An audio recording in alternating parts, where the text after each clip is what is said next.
What's up, everyone? Mike here from The Art of Guitar. I have kind of a funny story. My student today asked me about what computers were like when I was his age, and I had to tell him about the classic Apple II CI computer that we had in school.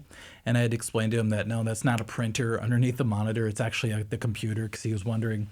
And then he asked me about the internet when I was younger, and I was like, I didn't even have the internet until 8 years after I started guitar. And he couldn't believe it. He was just shocked by it. He's like, how did you learn guitar then? Wasn't it a total struggle just to learn anything? And I had explained to him that I was actually grateful because I had a lot of benefits from not having that kind of technology at the time. And so as I was telling him the story, I thought it'd be interesting to let you guys know what the benefits were, that I believe they were, and also give you a little bit of a challenge at the end of this lesson and see if you'll take me up on it. So because I didn't have easy access to answers when it came to guitar, I really had to value books and magazines back then. So every month I would get a new Guitar World magazine or Guitar for the Practicing Musician. There was a couple of them back then. And that was like gold because every time it showed up, I knew I was going to dissect that thing to death and learn all I could out of it. So it's kind of funny that if I had one thing, like one book, I would get so much, I would go so deep with it because that's all I had. So it really made me reach deep for answers, and I feel like I really valued the answers once I did get them. It even got to the point one time where I had to call a music store and ask for the guitar teacher, and I asked him a question because I just wasn't getting any answers or I couldn't figure them out of the magazines and books that I had. Nowadays, let's say you don't really understand modes, it's easy to just let that go and move on to another lesson on 8-finger tapping or something. There's just so much out there. It's just like music today. So depth is one thing that I feel like I really benefited from back then, simply because everything was so scarce. There wasn't just a million lessons at my fingertips like there are today. And because I didn't have someone to watch all the time, it's easy just to go on any lesson site these days and just copy what you see physically. I started to develop my own way of playing things. There's a couple times where I was able to do some really cool things because I wasn't following somebody else's technique. And some of the things I did learn ended up hindering me later on. I had to change them.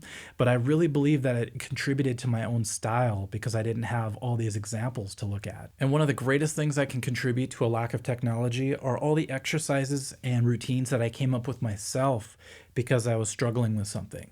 So, for example, I had a really weak pinky. And there was the pentatonic scale. I learned that out of a magazine. And I remember the fingerings were interesting because they wanted you to use your third finger and first finger all the way through. And I realized my pinky was really weak, so I started using my pinky more.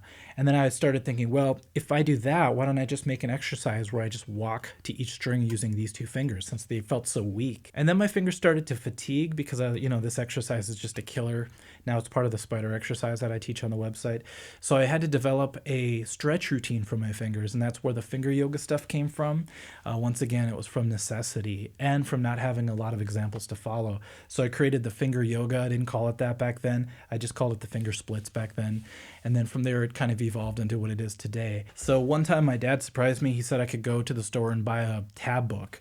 And instead of buying something at my level, which I maybe should have done, I jumped right to the Joe Satriani section, I remember, and I picked up the Flying in a Blue Dream book of all books. And I remember getting it home and looking through the pages on my way home and just seeing all these numbers, looking at the tab and seeing the legato symbols. I didn't know what those meant even. And when I got home, I tried it out, and it was basically like someone who's just learning how to add, trying to do crazy calculus problems or something. And I was way over my head, but what I really thought benefited me there was that I set the bar so high that I was reaching and struggling to get there. I was nowhere near it, even after months and months of trying. And the good thing is that anything that was easier than Joe Satriani at the time was very attainable then because I struggled so hard to get to that level.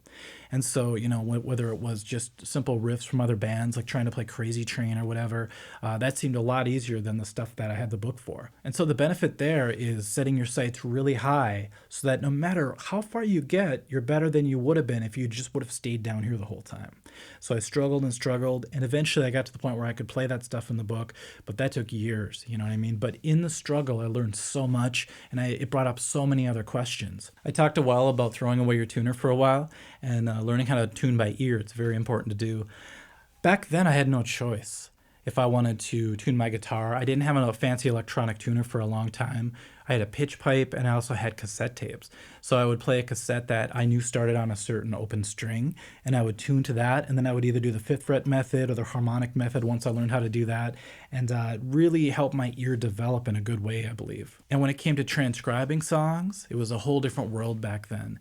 So if a song wasn't in a magazine or a book, you were just out of luck. You had to figure it out for yourself. I eventually got this 4-track recording device called a Tascam, and it was a 424, I believe, but you could record 4 tracks on this thing. But what was even more valuable to me back then was that you could put a cassette tape in, and maybe some of you guys don't even know what a cassette tape is, but you could turn the pitch knob down and it would bring it down a full octave. In doing so, it would sound like this.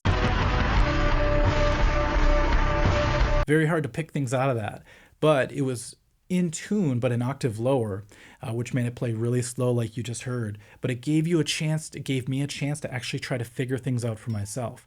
And of course, I was way off on a lot of my transcriptions back then, but it got the ball rolling as far as me developing my ear. So I was very grateful for that. Nowadays, you could just type in Google any song tab and something will come up. Sometimes it's great, sometimes it's terrible, whatever. And because I couldn't just go to the next video back then for another song, I was really sticking to a handful of songs and solos.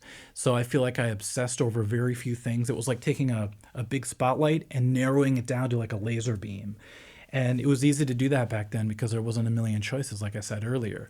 So that is what I believe really penetrated the depths of guitar for me, was really focusing my energy on one or two things, and whether it was songs, solos, or techniques. And one thing that I didn't have back then was the ability to turn on YouTube and see a million people playing a solo better than me, especially like a 4-year-old kid. So I can imagine how discouraging that must be. To have a million guitar players at your fingertips that are all better than you, and always, having to see that. Don't let this oversaturation of guitar players discourage you, if at all possible. Instead, see it as a challenge that you can do it as well. And now that I can look back at it from this vantage point, I'm so grateful that I struggled in everything I did coming up, because everything that I learned the hard way, I feel like I can teach you guys now. And you guys might think that's sort of a ironic statement, because I just told you that if you struggle, you can learn things better and you can go deeper. But I'm here to say that I did a lot of the struggling so that I can bring this stuff to you guys. I truly believe that. That doesn't mean you could just sit back and be lazy, because even if I show you something I struggled with, it doesn't mean you're not going to struggle with it at all. It means that you're going to have a head start to where I was. And I'm hoping you take everything that I show you and just go to higher and higher levels with it. So I'm kind of offering you guys a challenge. It's kind of like when you fast for a couple days. This is going to be more of a technology fast when it comes to guitar. Maybe we can call it the Primal practice routine. Go ahead and try to practice for a couple days, maybe a week, without all the technological aids that you have. So if you have a question about something, don't just Google it. What I want you guys to do is really try to explore things on your own. You might not have the answers to certain things, and that's going to really drive you crazy. But I keep telling people, back in the day when you didn't have the answer to something, sometimes you just had to go to bed not knowing. And you got used to that feeling. But what that does is it fuels your hunger for wanting to find the answer to that, okay? Try to go a little while without using your electric tuner and see if you could tune your guitar without that. It's a huge help. Just go ahead and play a song and see if you could tune it off of somebody else's playing. That's huge. Or you can use another instrument like a piano or whatever's nearby, or another guitar. But try to go without your electronic tuner for a little while and see what happens. And one of the most important things you can do is go ahead and try to figure out a song that you maybe wanted to find the tab for, and just do it yourself. You could definitely use your computer to play the song, kind of like you would do for a CD player.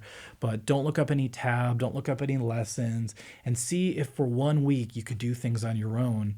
And you might surprise yourself at what you're able to actually do without the help of somebody else. And if you can leave your results in the comments, that would be great. So let's take this Primal practice routine together and see where we all end up, okay? All right, guys. Well, thanks for watching. We're doing a whole bunch of videos lately, so I'm going to keep bringing those out to you guys, both here and on the main website, theartofguitar.com. And thanks for watching. See ya.